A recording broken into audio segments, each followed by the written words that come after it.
African regimes are also speaking out. The South African government has condemned the airstrikes.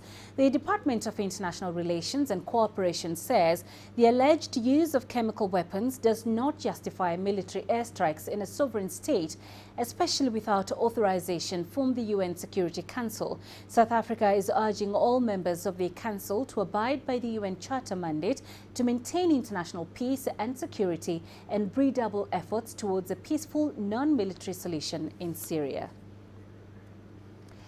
Namibia is also deeply concerned about the latest developments in Syria.